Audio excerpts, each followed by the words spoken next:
Китайские ученые не перестают радовать мир своими нелепыми изобретениями.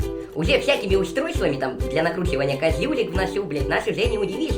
На этот раз китайские разработчики придумали стиральную машину для домашних животных. 好的，这个黑卡开始洗，这个声音才练。这是第一遍洗狗，对。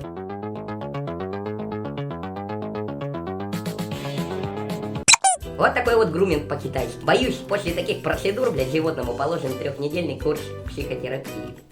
Ой, ужас.